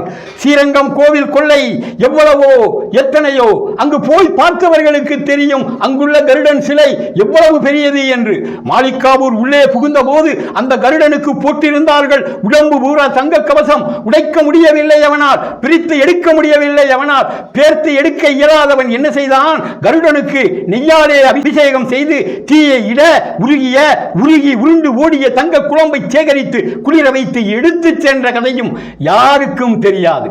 மதுரையில் இருந்து டெல்லிக்கு திரும்பும் போது மாலிகாவூர் 512 யானைகளையும் 5000 குதிரைகளையும் 500 மடங்கு அளவு தங்கத்தையும் வைரம் வைடூரியம் பொன் மணிகளையும் தன்னுடன் கொண்டு சென்றான் என்று வரலாற்று ஆசிரியரும் கவிஞரும் ஆகிய பாரசீக கவிஞர் அமீர் குஸ்ரு எழுதுகிறார். அவர் மடங்கு என ஒரு கணக்கு சொல்லுகிறார். ஒரு மடங்கு தங்கம் என்றால் 3.4 கிலோ, 500 மடங்கு என்றால் 1706 கிலோ, அதாவது சுமார் 1.25 டன் எடை. இதிலே கண்ட ருசி அலாவுதீன் கில்ஜி பார்த்த தங்கம் ஆசையை தூண்டிவிட நடந்தது 2வது படையெடுப்பு, 2வது கோயில் கொள்ளை. நம் கோவில்களிலே இருந்த தங்கம் பூரா பெரும்பாதிக்கு மேலே சித்தர்கள் சொத்து. இதை மட்டும் தெரிந்து கொண்டால் போதும். இந்த விஷயம் மட்டும் புரிந்து கொண்டால் போதும். மதுரை மீனாட்சி கோயில் தங்கம் எல்லாம் செய்யவல்ல சித்தர் சுந்தரர் அவர் செய்த கைங்கரியம். தஞ்சை கோபுர தங்கம் அது பூரா கருவூர் சித்தரின் கைங்கரியம். சிதம்பர கோவில் கூரை தங்கம், கனகசபை சிற்றபை பொற்சபை கூரை தங்கம் பூரா பதஞ்சலி கைங்கரியம், சுப்பிரமணிய சித்தர் கைங்கரியம். இன்னும் பேர் தெரியாத எத்தனையோ சித்தர் பெருமக்கள் செய்து வைத்த ரகசியம். கூர்ஜர கோவில் சோமநாதபுரம் அதன் தங்கம் அநேகமாக கோரக்க சித்தரின் கைங்கரியமாக இருந்திருக்க வேண்டும். இன்னும் எத்தனையோ கோயில்கள் பாரத சரித்திரம் படித்து தெரிந்து கொள்ளுங்கள். கோயில் வேண்டுமானால் அரசர் கட்டி இருப்பார். கோயில்களின் பொன் தங்க கவசம் கோபுர தங்கம் அதோட பின்னணியை பாருங்கள். நிச்சயம் ஒரு சித்தர் பெருமகன் இருப்பார். இதெல்லாம் சும்மா நம்ப முடியாது. எல்லாமே அரசர் கொள்ளையடித்து கொண்டு கொடுத்து வந்ததாக்கும் என நீங்கள் இடம் பிடித்தால் நம்ப வேண்டாம். அப்படியே வைத்துக் கொள்ளுங்கள். அது உங்களிடம், உங்கள் இஷ்டம். இந்த தங்கக்கூரை, தாமிரக்கூரை, கவசம், கலசம் எல்லாமே சித்தர்கள் பொக்கிஷம், சித்தர்கள் ரகசியம். அது சரி, இதெல்லாம் நம்ம காலத்தில் நடக்குமா? சாத்தியமா? கேட்கப்படாது. நடந்திருக்கு, நடந்தது, நடக்கும். நமது காலத்திலே இது மாதிரி செய்தவர் தான் வள்ளலார் ராமலிங்க அடிகள். அவர் 6 மாதத்தில் கட்டியது ஞான சபை, நமது ஞான பொக்கிஷம், செல்வ களஞ்சியம். அதிலே தான் நமக்கு சுத்த தேகம் அருளக்கூடிய ரகசியம் எல்லாம் இருக்கு. அங்கேயும் தங்கமா? ஆமா, அதுவும் உண்டு. சும்மா வெறுந்தங்கம் எல்லாம் இல்ல. அது ஆடகப்பொன், அதுவும் அண்டர் கிரவுண்ட்ல இருக்கு நமது காலத்துல. ஆமா, நமது சத்தியஞான சபையில செய்து வைத்தவர் தான் முத்தரெல்லாம் போற்றும் அருட்சித்தர் மகன் நம் வள்ளல் பெருமானார். நிறைய பேருக்கு இது தெரியாது. சபைன்னா எங்கோணம்னு தெரியும், உள்ள தீபம் தெரியும், தெர அதுவும் தெரியும், சிற்றபை தெரியும், பொற்சபை தெரியும், வெளியே மிஞ்சி போனா சங்கிலி தெரியும். ஆனா புனைக்கதை பற்றி பேச தெரியும். இந்த ஆடகப்பொன் சமாச்சாரம் அதெல்லாம் எதுவும் தெரியாது. ஞானசபை ரகசியம் பகுதி 3 கூடிய விரைவில் வெளியிடப்படும். அதிலே பார்த்து தெரிந்து கொள்ளுங்கள். உடுத்துனது ஒத்தாட, இடுப்புல 1, கொடியில காய போட்டது 1, கையில ஒரு சிறு பிரம்பு, விபூதி பை, இடுப்புல 2 இரும்பு பெட்டி. இவ்வளவுதான் வள்ளலார் சொத்து. அவரா ஆடகப்பொன் செஞ்சு புதைச்சு வச்சிருக்காரு. எல்லாம் கதை என்று பேசுவாரும் உண்டு. சும்மா உருட்டாதே என்று சொல்லுவாரும் உண்டு. பொன் செய்யும் கலை வள்ளல் பிரான் அறிந்திருந்தார். எல்லாருக்கும் தெரிந்த கதைதான் அது. பொன் செயல் வண்ணம் பற்றிய கலைகளுக்கும் நிகழ்வுகளுக்கும் மட்டும்தான் மக்கள் மத்தியிலே மவுசு. ஏன் வள்ளலார் பின்னால சுத்தி திரிஞ்ச ஒரு கூட்டமே முக்காவாசி அதுக்கு தான் சுத்துச்சு. வள்ளலார் மாதிரி வாதம் செஞ்சவங்களும் இல்ல, வாதம் பற்றி பேசியவர்களும் இல்ல. ரசவாதத்திலே மொத்தம் 7 வகை. 1 பரிசவாதம், குரு சம்பந்தத்தால் நிகழ்வது. 2 ரசவாதம், ஔஷதி சம்பந்தத்தால் நிகழ்வது. ஔஷதினா மருந்து, மூலிகை. 3வது தூமவாதம், புகை வேதியால் நிகழ்வது. அது 4வது சதுர்வாதம், தாதுர்வாதம், பஞ்சலோகங்களின் சேர்க்கையால் நிகழ்வது. 5வது வாக்குவாதம், வெறும் பேச்சு, சொன்ன உடனே தங்கமா போயிடும், சொல்லால் நிகழ்வது. 6வது அக்ஷிவாதம், அக்ஷின்னா பார்வை, கண்ணில பார்த்தே தங்கமாக்குறது ஒரு பொருள். 7 எல்லாத்துக்கும் மேல ஒரே சூப்பரான மெத்தட், சங்கல்பவாதம், தியானம் செய்யறது, மனசுல நினைச்ச உடனே தங்கமா போயிடும் அது. இதுதான் ரசவாதம் 7 வகை. இது இல்லாம வள்ளலார் பேசக்கூடியது உபரசவாதம், அதுல 7 வகை இருக்கு. மந்திரவாதம், புருஷவாதம், தூளனவாதம், வாயு பிரேரகவாதம், தேவாங்கவாதம், பிரவேச விசிரிந்திரவாதம், தந்திரவாதம், அதுல ஒரு 7 வகை. மெட்ராஸில் பிரசிடென்சி காலேஜ் வள்ளலார் காலத்திலே வந்துருச்சு. 1840 இருந்த அந்த காலேஜ் இருக்கு. MMC college, Madras medical college 1835 ஆரம்பிச்சுட்டாங்க. அதாவது வள்ளலார் மெட்ராஸில் இருக்கிறப்பயே அந்த காலேஜ் எல்லாம் ஆரம்பிச்சுட்டாங்க. வள்ளலார் மெட்ராஸில் இருக்கப்ப அங்கே போய் ஏதாவது படிச்சாரா? காஞ்சிபுரம் சபாபதி முதலியாரோட சின்ன பள்ளிக்கூடத்துக்கே கூட வள்ளலார் சரியாகவே போகல. வள்ளலார் ஒன்று விட்டுட்டு ஓடியாரல. ஆசிரியராகிய சபாபதி முதலியார் தான், ஆளை விடுங்க சாமி, இந்த பிள்ளைக்கு எல்லாம் கல்வி சொல்லி தரக்கூடிய தகுதி எனக்கு இல்லை அப்படின்னு ஒதுங்கிட்டாரு. 7 வயசு வள்ளலார் அப்பயே கவி பாடக்கூடிய ஆற்றல் அவருக்கு இருந்தது. அதை பார்த்து வியந்து போய் தான் சபாபதி முதலியார் ஆளை விடுங்கன்னு ஒதுங்கினது. ஆக வள்ளலார் பள்ளிக்கூடமும் போல, காலேஜும் போல. அப்ப எங்கெல்லாம் படிச்சாரு? கற்றதும் நின்னிடத்தே, பெற்றதும் நின்னிடத்தே என எல்லாவற்றையும் இறைவனிடம் இருந்துதான் அவர் ஓதாது உணர்ந்ததும் கடவுளிடம் இருந்துதான். இந்த விதத்திலே வள்ளலாரின் முதல் குரு முருகப்பெருமான். யாரிடம் இருந்து அத்தனையும் வள்ளலார் கற்றாரோ அவரை போய், அந்த முருகனை போய் அவர் கடவுள் இல்லை, அவரெல்லாம் வெறும் தத்துவம், வெறும் கான்செப்ட், இதெல்லாம் அடுக்குமா? இதெல்லாம் சரியாகுமா? இதெல்லாம் ஒத்து வருமா? தத்துவமோ வெறும் கான்செப்டோ வீட்டுக்குள்ள வந்து அது ரெண்டும் நமக்கு என்ன பாடம் சொல்லி தருமா? படிப்பு எடுக்குமா? ஓத வைக்காமல் உணர்த்துமா? டியூஷன் நடத்துமா? 6 நாடியும் 5 நாடியும் நமக்கு உள்ளே இருந்து கவிதை எழுத சொல்லி தருமா? கிடையவே கிடையாது. நீங்களும் நானும் இப்ப எவ்வளவு நிசமோ அவ்வளவு நிரந்தர நிசம் முருகப்பெருமானும், அவ்வளவு நிசமான நிசம் முருகன் நடராஜர் பிள்ளை என்பதும். அவரை போய் வெறும் தத்துவம் அப்படின்னு சொன்னா அபத்தம். வள்ளலார் உபதேச பிரசங்கத்தின் போது முருகன் என்று சொல்லக்கூடிய, சுப்பிரமணியன் என்று சொல்லக்கூடிய ஒரு தெய்வத்துக்கு தந்ததுதான் ஒரு தத்துவ பூர்வமான விளக்கம். தத்துவபூர்வமான விளக்கமே தவிர அதுவே அவனே தத்துவம் அல்ல. அவனே தத்துவம் என்று சொல்லுவது சரியல்ல. கடவுள் இல்லை என பொய்யுரை பரப்புவது, தப்பாக புரிந்து கொண்ட அன்பர்கள் சிலர் எழுதி வைத்த குறிப்புகளை எல்லாம் படித்துவிட்டு அவர் கடவுள் இல்லை, வெறும் தத்துவம் தான் என தவறான கருத்துக்களை பரப்புவது வள்ளலாருக்கு செய்யக்கூடிய துரோகம், மகா துரோகம், மகா பெரிய நாத்திகவாதம். வள்ளலார் அன்பர்கள் என்கின்ற போர்வைக்குள்ளே பதுங்கி பொத்தி சன்மார்க்க பாதையிலே குழி பறிக்கக்கூடிய அவலம், அபாயம். அப்படித்தான் வள்ளலாருக்கு பொன்னாக்கும் வல்லவத்தை சொல்லித் தருகிறான். அதற்கான செய்முறை மட்டுமல்ல, செய்த மருந்தையும் தருகிறான். என் செயல் அனைத்தையும் தன் செயல் ஆக்கி என்னை வாழ்விக்கின்ற பதியை, பொன் செயல் வகையை உணர்த்தி என் குலத்தே பொருந்திய மருந்தை, என் பொருளை வன் செயல் அகற்றி உலகலாம் விளங்க வைத்த சன் மார்கசர் குருவை கொன் செயல் ஒழித்த சத்திய ஞான கோவிலில் கண்டு கொண்டேனே. அகவல் பாடலிலே 8 இடங்களிலே ஆண்டவனை அவர் மருந்தே என்று பாடுகிறார். ஏனெனில் அவனே அவர் உள்ளத்தே பொருந்திய மருந்து. உடற்பிணி அனைத்தையும் உயிர்ப்பிணி அனைத்தையும் அடற்பரத் தவித்த அருட்சிவமருந்தே, சித்திக்கும் மூலமாம் சிவமருந்து என உளம் தித்திக்கும் ஞான திருவருள் மருந்தே. இறந்தவரெல்லாம் எழுந்திட புரியும் சிறந்தவள் அவமுறு திருவருள் மருந்தே. மரணப் பெரும்பிணி வாரா வகை நிகு கரணப் பெருந்திரள் காட்டிய மருந்தே. நரை திரை உப்பு அவை நன்னா வகை தரும் உரை தரு வெறிஞ்சில் உடையனன் மருந்தே. என்றே என்னினம் இளமையோடு இருக்க நன்றே தரும் ஒரு ஞானமா மருந்தே. மலப்பிடி தவித்தருள் வளம் தருகின்றதோ நலத்தகை இதுவென நாட்டிய மருந்தே. சிற்றவை நடுவே திருநடம் புரியும் அற்புத மருந்தெனும் ஆனந்த மருந்தே. எனக்கு உடம்பு பூரா ஒரே வலி. டாக்டர்கிட்ட போனா விட்டமின் டி, விட்டமின் இ, கால் டி கைண்டு, செல் கால், பி காம்ப்ளெக்ஸு, பெரால்கான் எழுதி தள்ளுவார், எழுதி தருவார். கொஞ்ச நாள் ஒரு கோர்ஸ் மருந்தை எடுத்தாக்க வலி போனது மாதிரி தெரியும். வலி போயிருச்சே அப்படிங்கிறதுக்காக அந்த மாத்திரையும் டேப்லெட்டையும் அடுக்கி வச்சு கையை தொழுது ஏற்றி மருந்தே ஆண்டவனே கடவுளே என் புனித பெருமாளே, யார அந்த டேப்லெட்டையும் கேப்சூலையும் ஆண்டவனே கடவுளே என்று ஏற்ற முடியுமா? முடியாது. ஆனால் வள்ளலாருக்கு கிடைத்த மாமருந்து ஆகிய இறைவன் அவருடைய உள்ளத்தே பொருந்தினான், உடற்பிணி தீர்த்தான், உயிர்ப்பிணி நீக்கினான். அவனை மருந்தே மருந்தே என பல இடங்களிலே அவர் அழைக்கிறார்.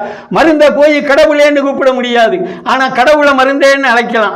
ஆக இறைவன் வள்ளலாருக்கு காய சித்தி மருந்து செய்யும் கலையையும் கற்றுக் கொடுத்திருக்கிறான். முன் செய்யக்கூடிய வண்ணத்தையும் அந்த செயலையும் போதித்து இருக்கிறான். ஞான கல்வியையும் வழங்கி இருக்கிறான். அன்பர்கள் தந்த கொடையால் மட்டுமே சத்திய ஞான சபை 6 மாதத்தில் எழுந்தது என்பது சற்று யோசிக்கப்பட வேண்டிய விஷயம்.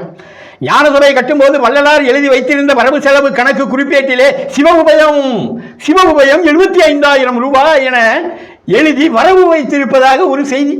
அந்த சிவ உபயத்திற்கு பின்புலம் தான் வள்ளலார் தர்மசாலையிலே பெரிய இருப்பு சட்டியை கொண்டு வா என்று சொன்னது.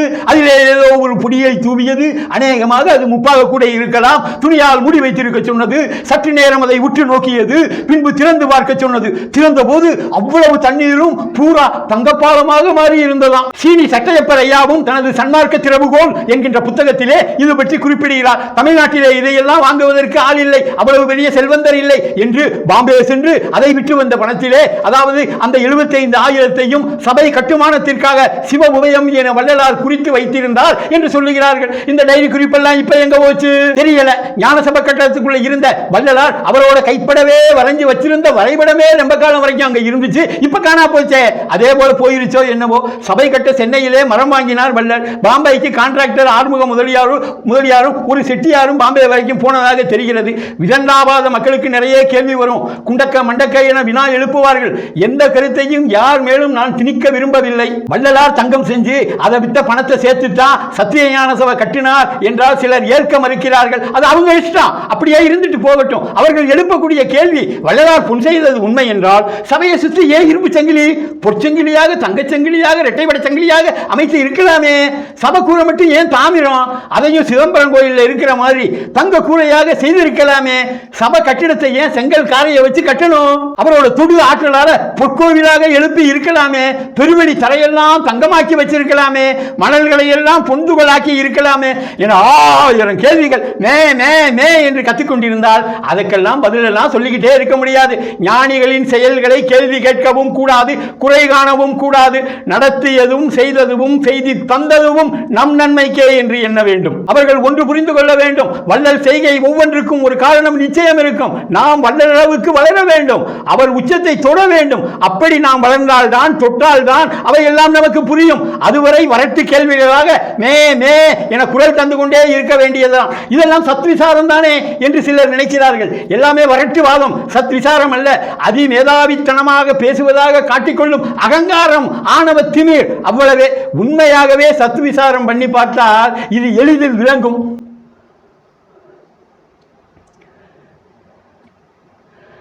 ஸ்பரிசவாதத்தாலோ, அதாவது தொட்டதெல்லாம் பொன்னாக்கும் வித்தையாலோ அல்லது தனது மானசீக சிருஷ்டியாலோ வெறும் எண்ணத்தாலோ அதற்கு வாக்குவாதம்னு பேரு. வள்ளலார் மாதிரி மகான்கள் செய்திருக்க முடியும் தான்.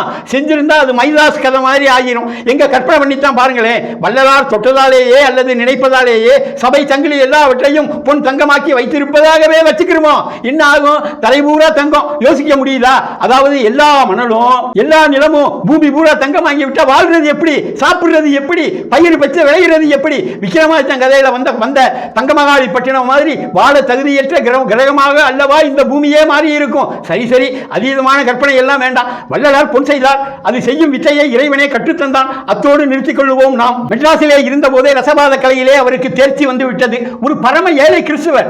அவரிடம் வள்ளலார் எந்த பேதமும் பார்க்கவில்லை. வள்ளலாரை பொறுத்த மட்டில் அவர் சாதி சமயம் எல்லாம் பார்ப்பதே இல்லை. தாவர உணவு மட்டும் சாப்பிடாமல் பிற உயிர்களை கொன்று மாமிசம் உண்பவர்களை தன் இனம் அல்ல, அவர்கள் புறவினம் என்று பாவிப்பவர். அப்படிப்பட்ட ஒரு புற இனத்தாருக்கே கருணை காட்டி இருக்கிறார் என்றால் அதற்கு முன் தனிப்பெரும் என்கின்ற அடைமொழியை நம்மால் சேர்க்காமல் இருக்கவும் முடியவில்லை. அந்த ஏழை கிறிஸ்தவர் ரொம்பவே சிரமப்பட்டாரு. வாழ்வாதாரமே கஷ்டம், சரியான வருமானம் கிடையாது. வாழ்க்கை தேரை ஓட்டுவதற்கு செலவை சமாளிக்க அவரால் இயலவில்லை. நம்மவர் பொறுப்பாரா? என்ன செஞ்சார்? அவருக்கு வெள்ளி செய்யும் வித்தையை கற்றுக் கொடுத்தார். கிறிஸ்தவருக்கு இதனால ஒரு நாளைக்கு அதன் மூலம் 2 ரூபாய் கிடைத்தது. அப்ப 2 ரூபாய்னா அதோட மதிப்பு எவ்வளவு இருக்குன்னு கணக்கு போட்டுக்கோங்க. பத்தாதா? கிறிஸ்தவ அன்பர் பட்டபாடு எல்லாம் பறந்து போச்சு. தினமும் சுகஜீவனம் வருஷங்கள் ஓடிச்சு. அவருக்கு பணம் கஷ்டமும் தீர்ந்துச்சு. மனுஷ மனம் ஆச்சே, சும்மா இருக்குமா? ஆசைப்பட்டுச்சு ரொம்பவே. வெறும் ஆசை என்ன பரவாயில்ல, அது மனசோட இயல்பு. அவர் பட்டது பெரும் பேராசை. என்ன? தினம் 2 ரூபாய்க்கு அளவு வெள்ளி கிடைச்சிச்சு. அதுல அவர் திருப்தி பட்டிருக்கலாம். சொல்லி கொடுத்ததுதான் கொடுத்துட்டு போனாரு. வெள்ளி வாரதுக்கு பதிலா தங்கமா வந்து இருந்துச்சுன்னா இன்னும் வசதியா ஆடம்பரமா நல்லா வாழ்ந்திருக்கலாமே, பெரிய செல்வந்தராக இருக்கலாமே, பணக்காரராக இருக்கலாமே என்கிற எண்ணம் கொழுந்து விட்டு எரிந்தது. ஆனா வள்ளலார் அந்த நேரம் சென்னையில் இல்லை. சென்னையை விட்டு கருங்குழியில வந்து செட்டில் ஆயிட்டார். தர்மசாலை கூட துவங்கியாச்சு. அந்த காலகட்டம். இத்தனை வருஷம் இன்பமாக வாழ்ந்த அந்த ஏழை கிறித்தவ அன்பர் இருப்பு கொள்ள முடியல. காரணம் ஆசை விரட்டுச்சு. ஆசை விரட்டும் போது சென்னை கருங்குழி எல்லாம் ஒரு டிஸ்டன்ஸா, ஒரு தூரமா, அந்த தூரம் தான் அவருக்கு ஒரு பொருட்டா. போதா குறைக்கு இன்னொன்னும் கேள்விப்பட்டிருந்தார் அந்த அன்பர். என்ன, வள்ளலார் இப்பெல்லாம் தங்கமே செய்கிறாரு அப்படிங்கிற செய்தி அவருக்கு எட்டி இருந்துச்சு. நம்ம கஷ்டத்தை வள்ளலார்கிட்ட அன்னைக்கு சொன்னோம். அன்னைக்கு உதவிய வள்ளலார் இன்றைக்கு உதவுவார் அப்படின்னு நம்பினார். அந்த நம்பிக்கை இருந்துச்சு. வேற என்ன, கிளம்பிட்டார் கருங்குழிக்கு. வள்ளலார் அப்போ தர்மசாலையில் நின்று கொண்டிருந்தார். மெட்ராஸில் இருந்து கருங்குழி வந்தவருக்கு தர்மசாலை வர்றது ஒரு கஷ்டமா? வந்தார், சந்தித்தார், அன்பரை பார்த்தார் வள்ளலார். தோற்றம், நிலைமை, அவரோட அப்பியரன்ஸு ஏகத்துக்கும் ஒரே மாற்றம். முன்னால் இருந்த உடையெல்லாம் இல்லை. இப்போ பார்த்தா பேண்ட் என்ன, சட்டை என்ன, தொப்பி என்ன. அன்பரோட கையில் பார்த்தீங்கன்னா ஒரு சின்ன பிரம்பு, வெள்ளிப்பூன் போட்ட பிரம்பு. அந்த காலத்தில் மக்களுக்கு இது மாதிரி நம்பிக்கையெல்லாம் இருந்திருக்கலாம். கருங்காலி பிரம்பை வெள்ளிப்பூன் போட்டு கையிலே வைத்திருந்தால் அதிர்ஷ்டம் வரும், நம்பி இருக்கலாம். அது செல்வ செழிப்பின் அடையாளமாக கூட இருந்திருக்கலாம். கௌரவத்தின் சின்னமாக கூட கருதப்பட்டிருக்கலாம். அந்தஸ்தின் அடையாளமாக கூட அங்கீகரிக்கப்பட்டிருக்கலாம். என்ன அப்படிங்கிற மாதிரி வள்ளலார் ஏறிட்டு பார்த்தார். வந்த நண்பருக்கு வாயே பேச வரல. முகம் பூரா ஆசை, கண்ணில் பூரா ஆசை வழிஞ்சிச்சு. ஆனால் கேட்கறதுக்கு ரொம்ப கூச்சப்பட்டார். மனசுக்குள்ள அவர் இருந்த எண்ணம் நினைத்தார். புரிஞ்சுக்கிட்டார் வள்ளலார். முகத்தையும் அன்பரோட வேகத்தையும் பார்த்தா நமக்கே புரியும். வள்ளலார் மாதிரி ஞானிக்கு புரியாதா? விஷயம் புரிஞ்சு போச்சு. நோக்கத்தை புரிந்து கொண்டார் வள்ளலார். சரி சரி, கையில் இருக்கிறத கொடுங்க அப்படின்னு நீட்டினார். அன்பரும் என்ன செஞ்சார்? பிரம்பை கொடுத்தார். வாங்கி கொண்ட வள்ளல் பிரான் வெள்ளி பூனிட்ட தடியை மேலே உயர்த்தி பிடித்தார். கண் முன்னே கணப்பொழுதில் நடந்தது அதிசயம். அதுவரை வெள்ளியாக இருந்த பிரம்பு வள்ளல் கையை உயர்த்தி பிடித்ததும் திடீரென தங்கமாக மாறி தெளித்தது. கிறித்தவ அன்பர் மட்டுமல்ல, கூட இருந்த பேர்களும் பிரமிப்பின் உச்சிக்கே சென்று விட்டனர். ஆச்சரியம்னா இதுதான் ஆச்சரியம். எல்லாரும் மருந்துல பொண்ணு செய்வாங்க, மூலிகையில செய்வாங்க. இதென்ன, தொட்டார், தூக்கி பிடித்தார், சொக்க பொண்ணாக தெளிக்க வைத்தார். அற்புதம் அற்புதம் என வியந்தனர். எப்படியோ வந்த காரியம் சித்தியாகி விட்டது என அந்த அன்பருக்கு சந்தோஷம். அதுதான் வள்ளலார். அவர் கேட்க நினைத்ததை மனசிலே அப்படியே படித்து நடத்தியும் காட்டிவிட்டாரே. இனிமேல் நமது காரியம் ஜெயம்தான் என்கிற சந்தோஷம். தங்கமாக மாறிவிட்டிருந்த பிரம்பை திரும்பவும் வாங்க எத்தனித்தார். சரி சரி, போய் வாரும், இனி எல்லாம் சித்தியாகும் என்று வார்த்தைகளை வீசினார் வள்ளல். அதோடு மட்டுமல்ல, வார்த்தையோடு சேர்த்து அந்த பிரம்பையும் எங்கே, தர்மசாலை கிணற்றுக்கு உள்ளே விக்கிட்டு நின்று விட்டார் அன்பர். இப்படி பண்ணிட்டாரே வள்ளலார். ஒரே குழப்பம். அவருக்கு பிரமிப்பு, குழப்பு ரெண்டுமே இருந்துச்சு. புரியாம கையெடுத்து வணங்கினார். அதுதான் சொன்னனே, போய் வாரும். விடை கொடுத்து அனுப்பினார் வள்ளலார். எதுவுமே புரியல அந்த கிறித்தவ அன்பருக்கு. பிரம்பு போனா பரவாயில்ல, வள்ளலார் சொன்னார் பாருங்க அந்த வார்த்தை, எல்லாம் சித்தியாகும். அப்படின்னா நாம போய் வழக்கம் போல வெள்ளி செய்வோம். அதுக்கு பதிலாக இனிமேல் நமக்கு தங்கமா கொட்டும். மெட்ராஸ்லேயே இனிமேல் பெரிய பணக்காரன் நம்ம தான். மணப்பால் குடிச்சார், மெட்ராஸ் வந்தார், செஞ்சு பார்த்தார், போச்சு, எல்லாம் போச்சு. வழக்கமாக வரக்கூடிய வெள்ளி கூட வரல. அப்போ அடியில் தங்கம் ஏதாவது மிச்சம் இருக்கா தேடி பார்த்தார், சுரண்டி பார்த்தார். அடியில் கறி மண்டி ரெண்டு தான் இருந்துச்சு. வழக்கமாக வர வெள்ளியை கூட காணும், தங்கத்தையும் காணும். பகீர் மிச்சவருக்கு போச்சு. போ, எல்லாம் சித்தியாகும்னு சொன்னாரே. அவர் சொன்னது என்ன சித்தி? கறி சித்தி தான் சித்தியா? அடுத்த நாளும் முயற்சி செஞ்சு பார்த்தார். அதே மெத்தட், அதே செய்முறை, அதே ப்ரொசீஜர். கைவந்த கலையாக இருந்த வெள்ளி செய்முறையும் காணாது போச்சு. தங்கமும் வந்த பாட்டை காணும். தனக்குத்தானே தலையிலே அடித்துக் கொண்டார். என்ன முட்டாள்தனம் பண்ணி விட்டோம். இதைத்தான் பேராசை பெருநஷ்டம் என்கிறார்களோ.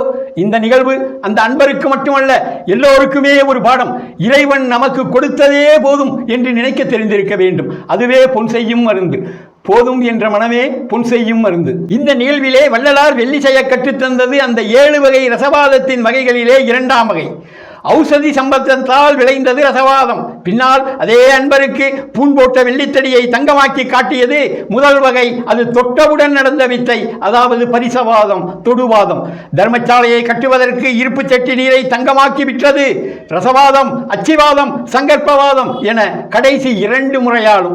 இந்த சங்கற்பவாதம் மனத்தால் நினைத்தவுடன் செய்வது. வள்ளலார் புன் செய்கிறார் என்கிற விஷயம் காட்டு தீயாக பரவியது. வெள்ளைக்காரன் காது வரைக்கும் சென்றது. மாவட்ட ஆட்சியர் காது வரை சென்றது. விசாரிக்க வந்தார் அவர்.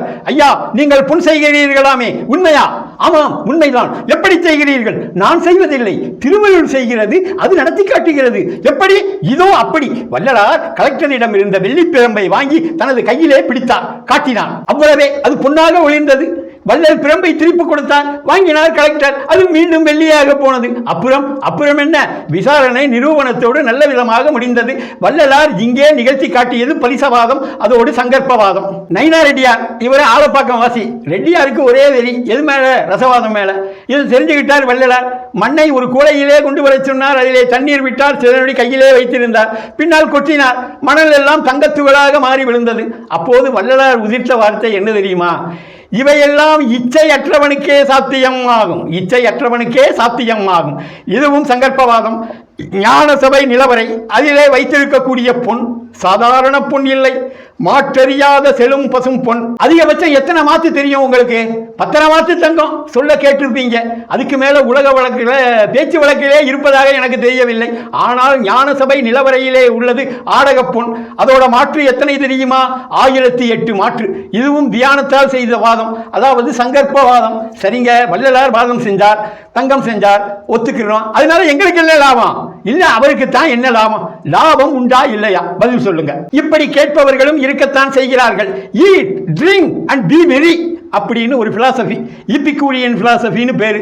இதை ஃபாலோ செய்கிறவர்கள் உலகத்திலே அதிகம், மிக அதிகம். அவர்கள் அப்படித்தான் கேட்பார்கள். யூடியூப்ல ஒரு கமெண்ட்டை போட்டுட்டு நம்ம கிட்ட பதிலையே எதிர்பார்ப்பார்கள். ஒரு தனி வீடியோ, ஒரு தனி காணொலியே போடக்கூடிய அளவுக்கு அவர்கள் கேள்வி ரொம்ப கனமா இருக்கும். ஆனா பதில் மட்டும் ஒரே வரியில ஆம் அல்லது இல்லை, ரொம்ப லேசா இருக்கணுமா பதில். இது எப்படி இருக்கு? வள்ளலார் நினைச்சா ஞான சபை பூரா தங்கமா கட்டி இருக்கலாம். கூட்டம் எதுக்கு வரும்னு நினைக்கிறீங்க? வேடிக்கை பார்க்கத்தான் வரும். சும்மா சுத்தி பார்த்து ஜாலியா பொழுது கழிக்கணும்னு வரும். ஞான சபை சுற்றுலா தலமாக போகும். உண்மையான சத்திய சன்மார்க்கி வந்து உள்ள முழுகக்கூடிய இடமாக நிச்சயமாக இராது. அதனால தான் வள்ளலார் மிகவும் எளிமையாக கட்டினார். யோசிச்சு பாருங்க, கோயில் மாதிரி ஒரே பிரம்மாண்டமான தூண்கள், அதிலே அழகு கொஞ்சக்கூடிய சிலைகள். ஏன் வச்சு கட்டல? பெரிய வானலாவிய கோபுரம், அதுல ஆயிரக்கணக்கான சிற்பம். ஏன் செய்யல? செஞ்சிருந்தா வரக்கூடிய மெய் அன்பர்களுக்கு கவனம் எல்லாம் அதுல தான் போகும். சபையில ஞான சபை தலைவனிடம், அருட்பெருஞ்சோதி ஆண்டவனிடம் ஒன்றுவதற்கு, உருகுவதற்கு, உருகி பாடுவதற்கு மனம் ரெண்டுமே இருக்காது. தலம் என்பது போட்டோ பிடிக்கக்கூடிய இடம், தலை சிறந்த ஷூட்டிங் பாட். இப்படிதான் மாறி போயிருக்கும். ஆகவே தான் வள்ளலார் இப்படியெல்லாம் செய்யவில்லை. அவர் செய்த மணி, மந்திரம், மருந்து எல்லாமே மற்ற உலோகத்தையோ மணலையோ பொன்னாக்கி பொருள் சேர்க்க அல்ல, தன் உடலையே தங்கமாக்கி கொள்ள. காயசித்தி கண்டு சுத்த தேகம் ஆக்கி பிரணவ ஞான தேகமும் பெற. சரி, தாராளமாக பெறட்டும், அவரே பெற்றுக்கொள்ளட்டும். யார் வேண்டாங்கிறா? இறைவன் அவர் உடலை உயரே தூக்கட்டும், ஏறா நிலைமிசை ஏற்றி வைக்கட்டும். அவர் சிவகங்கை குளத்திலே வளர்க்கட்டும், வலிக்கு விதட்டட்டும். தூக்கி எடுத்த நடராஜர் அவர் கையிலே பொற்கங்கணம் அணிவிக்கட்டும். அதனால எங்களுக்கு என்ன பிரயோஜனம்? அதை பேசுங்க. முதல்ல நேரடியா ஒரு கேள்வி கேட்டா சுத்தி வளைச்செல்லாம் சொல்லாதீங்க. எங்களுக்கு இந்த வள்ளலார் கதையால, வரலாற்றால என்ன லாபம்? குறைஞ்சபட்சம் அவருக்கு கிடைச்ச மாதிரி எங்களுக்கு ஒரு கை செயினாவது கிடைச்சா நாங்களும் அதே குளத்துல வலிக்கு விழுக தயார், பாசியிலே மூழ்கவும் தயார் என்கிற மாதிரி இருக்கிறது அவர்கள் கேட்கக்கூடிய கேள்வி. இப்படிப்பட்ட கேள்விகள் எல்லாம் என் யூடியூப் வீடியோவின் கருத்து பெட்டியிலே வந்திருப்பதால் தான் இதையெல்லாம் சொல்ல வேண்டியிருக்கிறது. அவர் உடம்பை தங்கமாக்குனா அவருக்கு தானே லாபம், எங்களுக்கு என்ன? எங்க உடம்பெல்லாம் தங்கமாக்கலாம் வேண்டாம். அம்மாவாசைக்கு ஜனம் கிடைச்சிச்சே 8 அது மாதிரி, அந்த கிறிஸ்தவ அன்பருக்கு கிடைச்ச 2 ரூபா காசு வெள்ளி அது மாதிரி, இந்த காலத்துக்கு ஏற்ற மாதிரி தினம் ஒரு 10,000 ரூபாய்க்கு பிளாட்டினம், இரிடியம் ஏதாவது கிடைச்சா போதும். தங்கமெல்லாம் எங்களுக்கு வேண்டாம், எங்களுக்கு பொன்னாசை எல்லாம் கிடையாது அப்படின்னு சொல்றவங்க இருக்கிறாங்க. அந்த கூட்டத்திடம் போய் காய சித்தி, யோக சித்தி, ஞான சித்தி, சர்வ மகா சித்தி அப்படின்னு பேசினா ஏறுமா? எதுவுமே புரிய போறது கிடையாது. ஒண்ணு மட்டும் தெரியும், வரட்டு வீண் விவாதம் பண்ணணுமா? அது மட்டும் தெரியும். பொன் செயல் வண்ணம்னு தலைப்பு போட்டாச்சு. ஒன்னு தங்கம் செய்யக்கூடிய வித்தையை நம்ம வியூவர்ஸுக்கு சொல்லணும். அதுக்கு குறைஞ்சபட்ச சித்தனாக கூட வேண்டாம், சித்த வைத்தியனாகவது நம்ம இருக்கணும். ரெண்டுமே கிடையாது. நான் இன்னொன்னு, பொன் செயல் வண்ணம்னா உடலை பொன்னாக்கும் வித்தைன்னு சொல்லிட்டு எல்லாருக்கும் டாட்டா காமிச்சிட்டு போய்கிட்டே இருக்கலாம். ஈஸின்னு நினைச்சா இது மாதிரி ஈஸி இல்ல, கஷ்டம்னு நினைச்சா இது மாதிரி கஷ்டமும் இல்ல. உடலை தங்கமாக்கும் வித்தையில 2 வகை இருக்கு. ஒன்னு பயிற்சியால, கடும் தபத்தால வருவது, அது மனசு சம்பந்தப்பட்ட விஷயம். இதுல சாமியெல்லாம் கும்பிடவே வேணாம், ஆண்டவனை தொழவும் வேணாம். சுத்த தேகம் கிடைப்பதற்கு இறைவனோட அருள் இல்லாமலேயே பண்ணலாம். புத்தர் அடைஞ்ச மாதிரி கடுமையான அப்பியாசம், உடல் வற்றும் வரை விரதம் நோன்பு. ஆனாபானா சதி அப்படின்னு ஒரு தியானம், மெடிடேஷன். மூச்சையெல்லாம் அடக்கவே வேண்டாம், சும்மா அப்படி கவனிச்சுக்கிட்டே இருந்தா போதும். புத்தர் சுத்ததேகம் அடைந்தார். அவர் கடவுளை பற்றி ஒண்ணுமே சொன்னதில்லை. ஆனா இதற்கெல்லாம் எத்தனை காடு, எத்தனை மலை போய், எத்தனை தவம் எல்லாம் இயற்றி இதெல்லாம் ஆகிற காரியமா? சுத்த விஷ்ணம் வேணும். வேணும்னா அது உடல்ல ஏறணும். அது கொஞ்சம் கொஞ்சமாக ஏற ஏறத்தான் சுத்த தேகம் கிட்டும். அதற்கு தான் வள்ளலார் நமக்கு சொல்லிக் கொடுத்த தயவு என்கிற சுலபமான வழி அது இருக்கிறது. மலை, காடு, குகைன்னு 12 வருஷம் தவம் இருந்தாலும் பெற முடியாத சுத்த உஷ்ணத்தை வெறும் உயிர் இறக்கத்தால் எளிதில் பெற்று விடலாம். அதுக்காக தினம் தினம் வெறுமே அன்னதானம் மட்டும் பண்ணிக்கிட்டே, நேற்று என் உடம்புல இருந்த சுத்த உஷ்ணம் எத்தனை சென்டிகிரேடு தெரியுமா? அதை விட இன்னைக்கு 2 சென்டிகிரேடு கூடிருச்சு.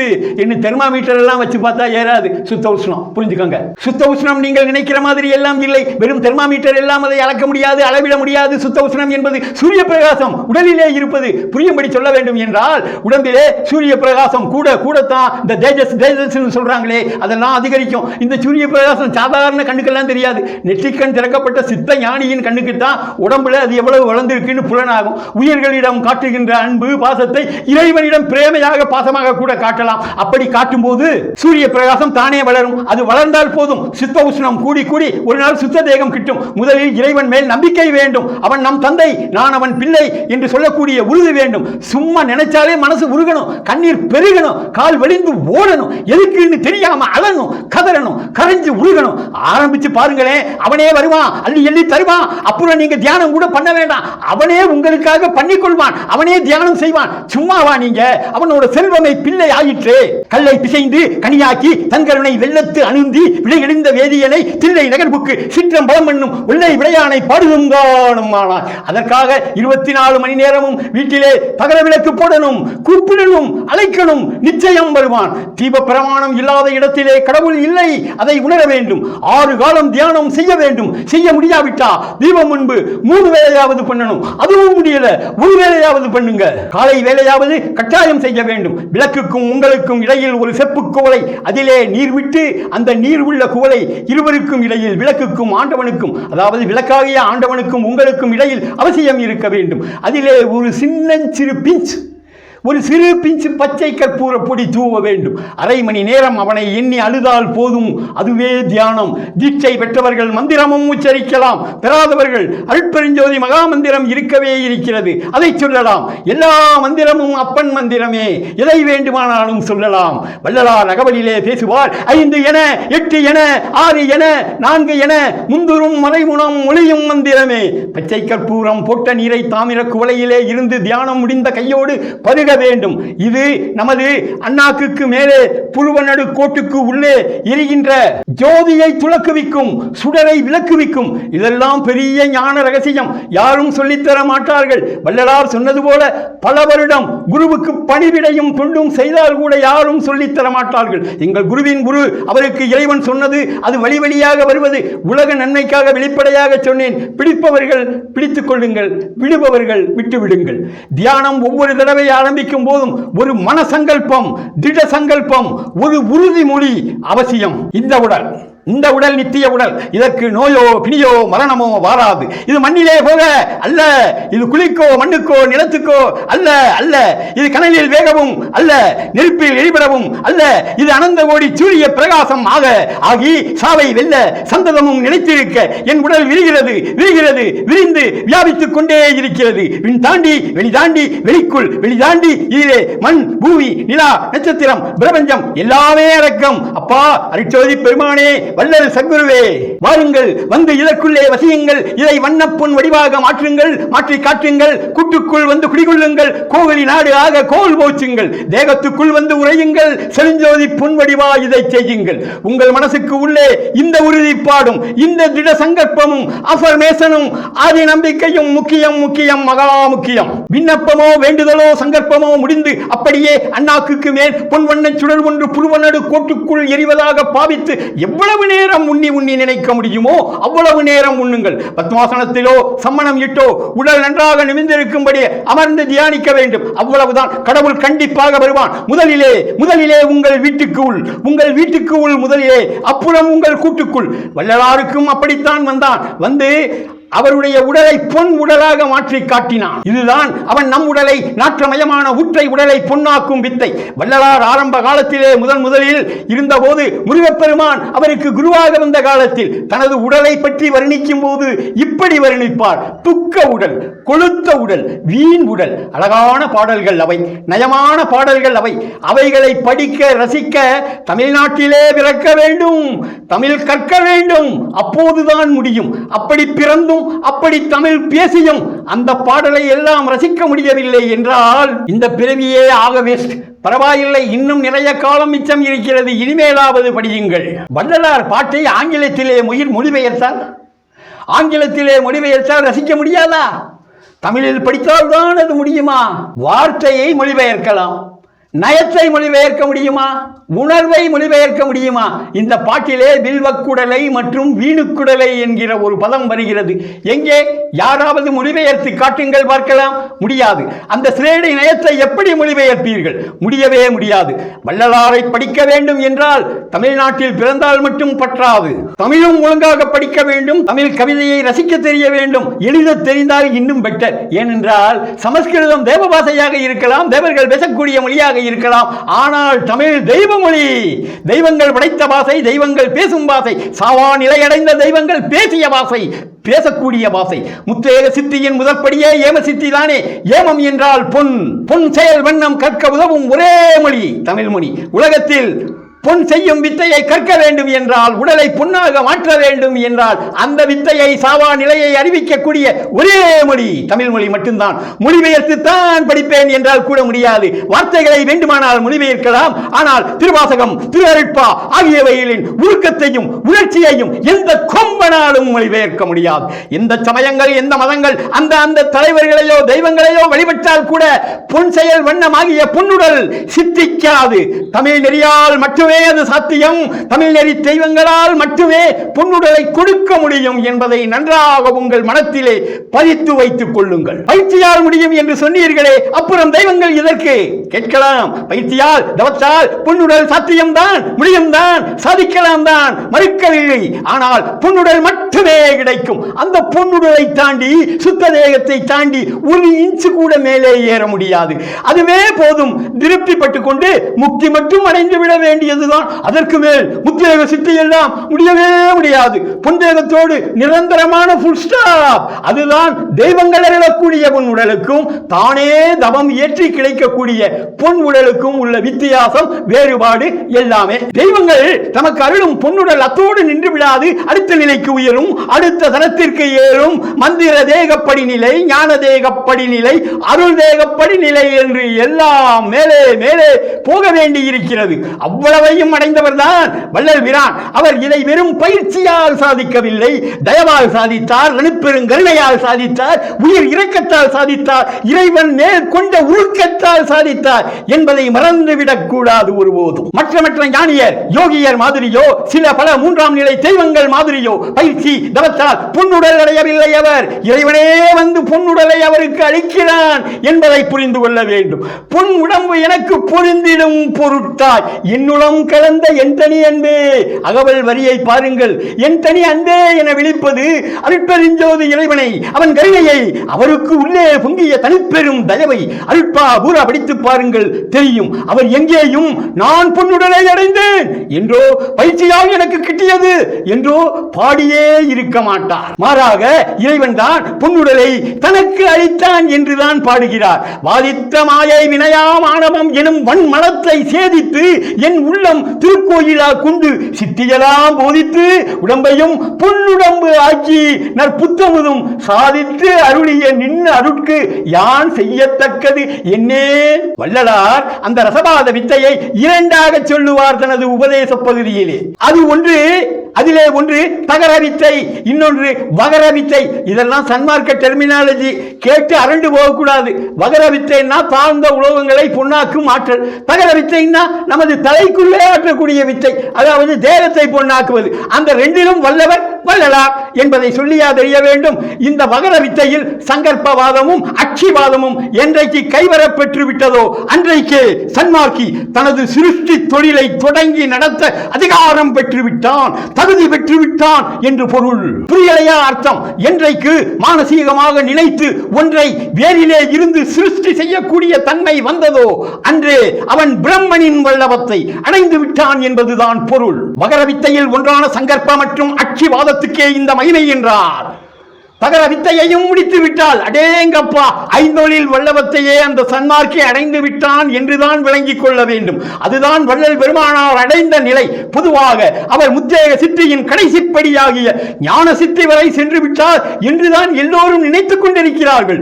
ஆனால் அவர் அதையும் கடந்து சர்வ சித்தி சர்வ மகா சித்தி பெற்று விரிந்து வியாபிக்கிறார். அருட்சோதி இறைவன் எப்படியோ அப்படி என்று நிறைய பேருக்கு தெரியாது. சன்மார்க்க காலம் என்றும் சத்திய யுகம் என்றும் கிருத யுகம் என்றும் கலியுகம் முடிந்து விட்டது என்றும் அருட்சோதி ஆண்டவர் வரப்போகிறார் என்றும் பலர் பேசுகிறார்கள், கத்துக்கொண்டிருக்கிறார்கள். அவர்கள் வள்ளல் மேல் கொண்ட நம்பிக்கையை விசுவாசத்தை குறை ஒன்றும் கூற வரவில்லை. நான் அப்படிப்பட்ட யுகம் வரும்போது எல்லோருக்கும் பொன்வுடல் கிடைத்திருக்கும், மறுக்க முடியாத உண்மைதான்.